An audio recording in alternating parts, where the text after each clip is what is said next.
Alright, we're out in the... I guess we've gone farther now that it's raining. Try to get rid of this acceleration thing on the bicycle. I don't like it. But I guess it's just not gonna go away. It's really kind of pissing me off a little bit.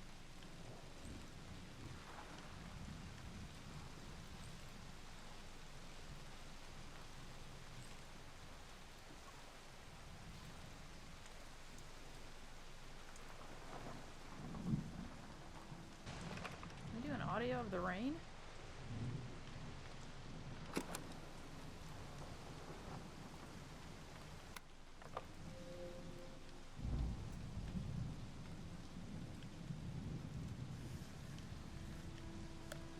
The blades turn, but I bet they don't generate any power. Probably just swirling the air around.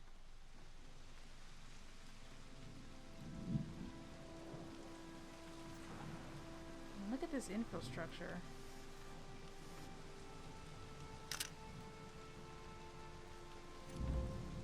Alright, let's get on our bike.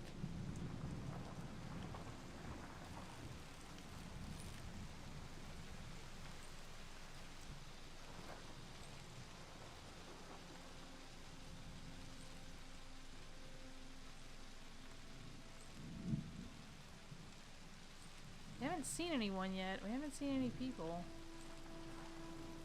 Oh, what's this?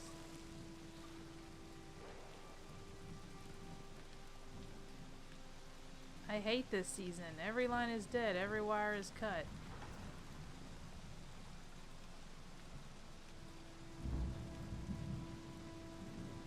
Someone was out here alone. Yeah, someone was definitely here. In the garbage? No.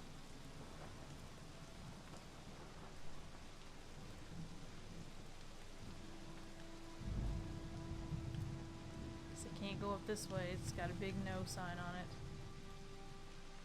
Let me check something real quick. I hate doing this because it's gonna break the immersion, but I turned this on and it says used to reduce the amount of control reminders when playing the game on. Reminders will not be displayed when getting on or off the bicycle. Reminders will be displayed. That's the only one you can do. Bike controls on. Okay, that's controls. So I really just can't get rid of it. It's really, really annoying.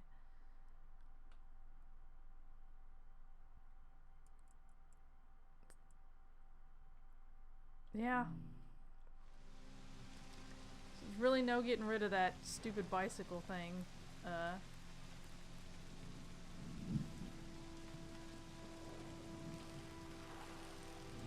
Maybe if I turned it to like different controls, maybe this would go away, but it doesn't look like it's... Can I walk through here?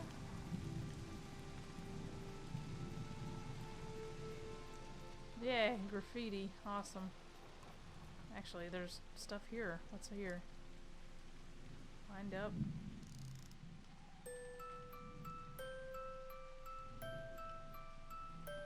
One melody is like me out here alone. I can't...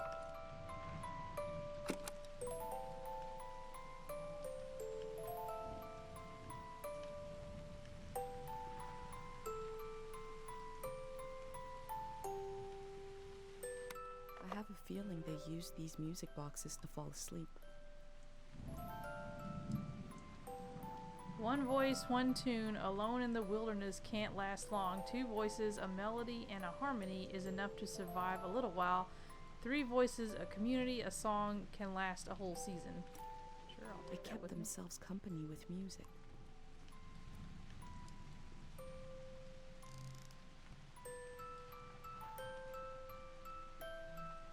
Two voices is like me and my mom.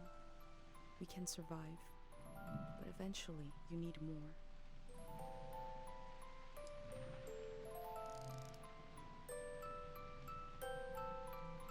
Three voices is complex as life is supposed to be. I could listen forever.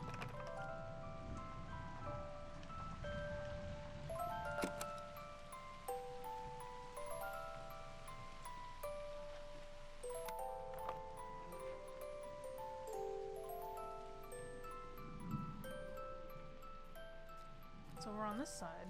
Oh, nothing. Okay, well, I'm gonna take a picture of this. It's a little campsite.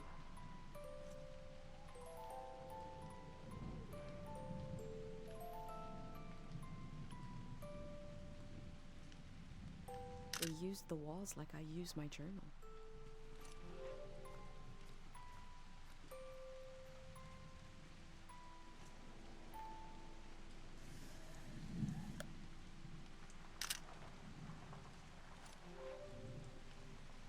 What's this over here? Something I can pick up? No. Okay, well, I don't want to keep winding those. Seems a little weird. Okay, let's get out of here, I guess.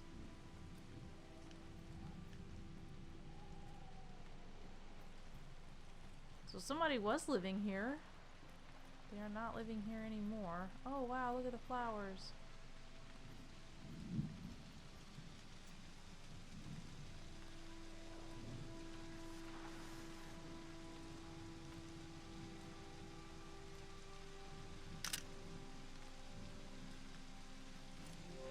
Guess I can't take these with me. Nah, can't pick them or anything. Alright, we need to get out of the rain, probably. What's this up here? She really puts on the brake when I hit that button. I kind of need to learn how to slow down. What's this say? I met a driver from a group that's building a community. I'm leaving with him. Goodbye to this lonesome place. Goodbye to this lonesome season. Looks like they made it out of here. But what is this group? Picture that. Why not? What's over here? Oh, nothing. Okay, so somebody got somewhere.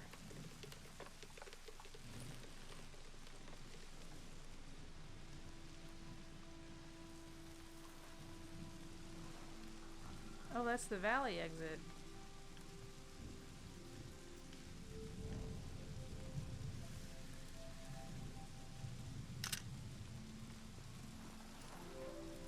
Okay, let's head that way.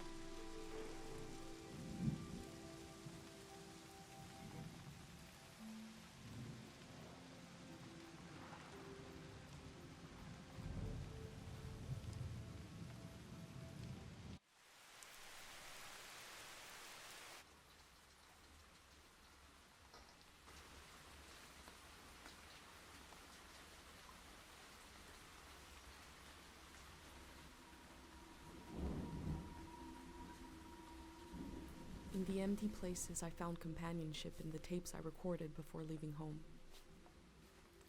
The elder told me the story of her life. I listened back to it, ready to note down anything that seemed important.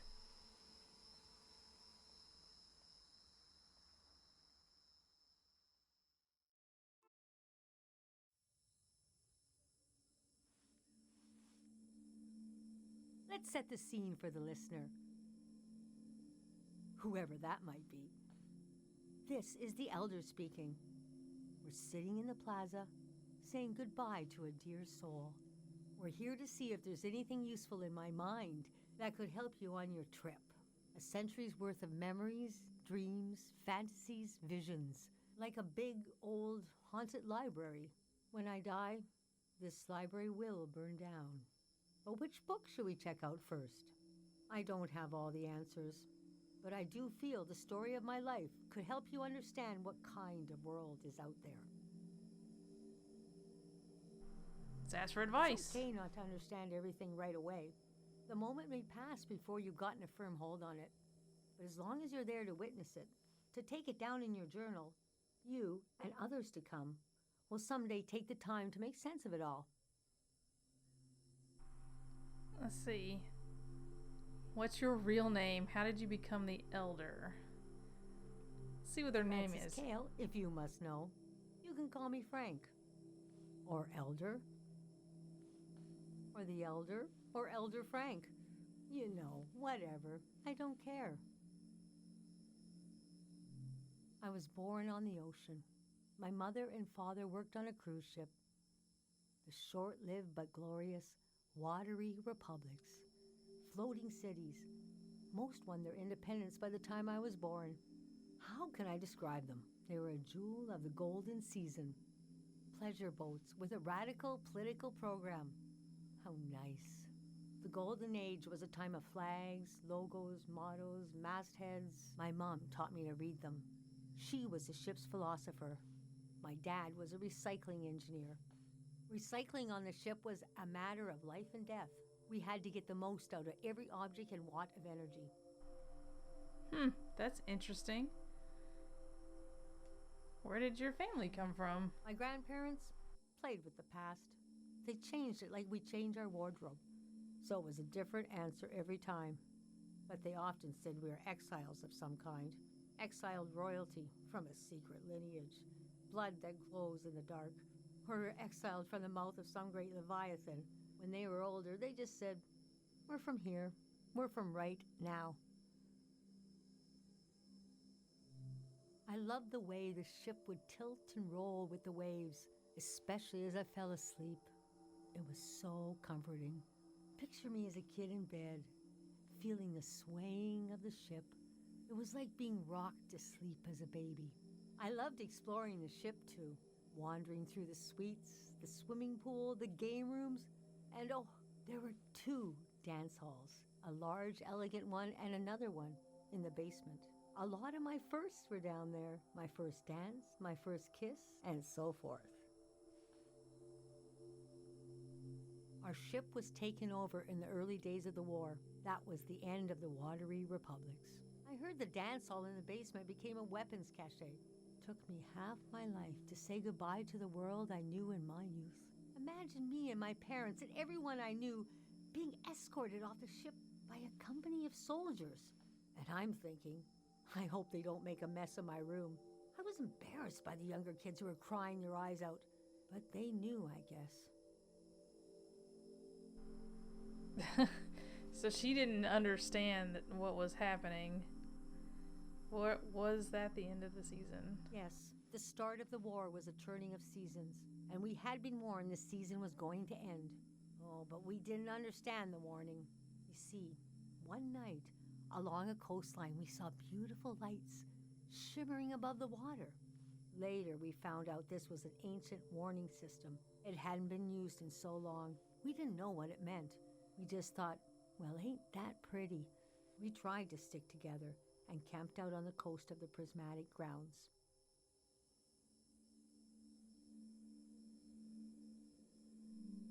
A kingdom of art and science. They got rich during the golden season. Everything that made them beloved before the wealth came. Passionate, uncompromising, self-obsessed, made them unbearable once they had power. Artists make terrible kings. Are you sure you want me to keep going? The story gets darker from here on. I mean, I want to know what happened. So she got kicked. She was on the boat. She got kicked off the boat. Well, yeah, let's keep going. Okay, so conditions in the camp were getting worse.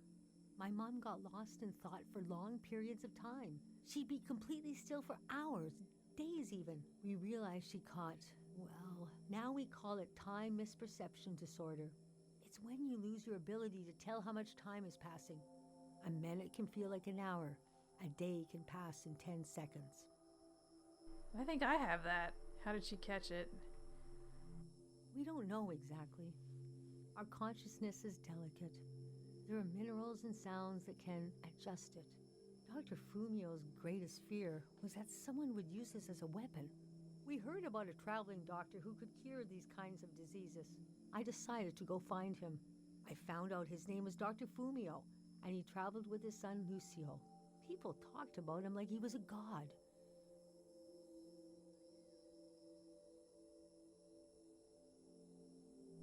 The Prismatic Grounds had roped almost everyone into their system until they reached the far wastes and heard no for the first time. Nobody reacted well. It got to the point of, neighborhood against neighborhood. Grievances had been buried so deeply we forgot they were there. It felt like things changed overnight. I'd pass through a city and hear later that they'd torn each other apart. I could not imagine it. I described my mom's condition to Dr. Fumio. He said there was no cure yet, but there was a village high in the mountains. He thought it was high enough he'd have a better chance at treatment. Lower places are more dangerous. Valleys are the worst. He invited me to join them in going to the village, but I wanted to go back and get my parents and bring them with me.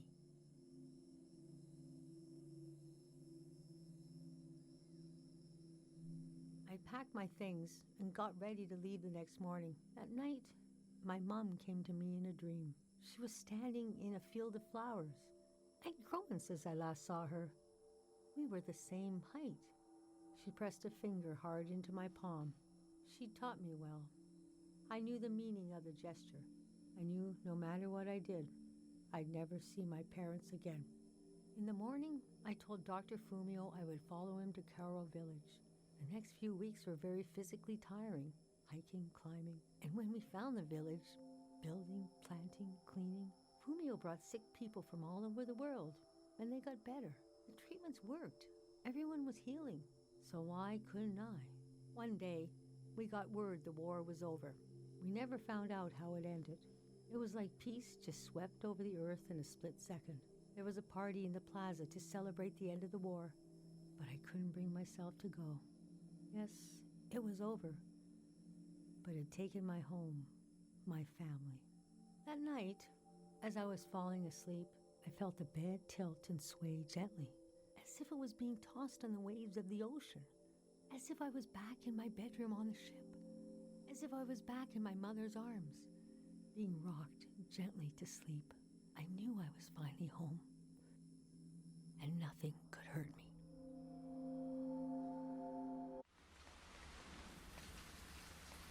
Did I take notes through all that? Because I was not taking notes in real life. That's an interesting story, though. So now we kind of know a little bit about what happened to the world. It went through a war, and now we're living in the aftermath of that. And it looks like it was I a imagine bad coming upon war. a place as hidden and singular as my own village.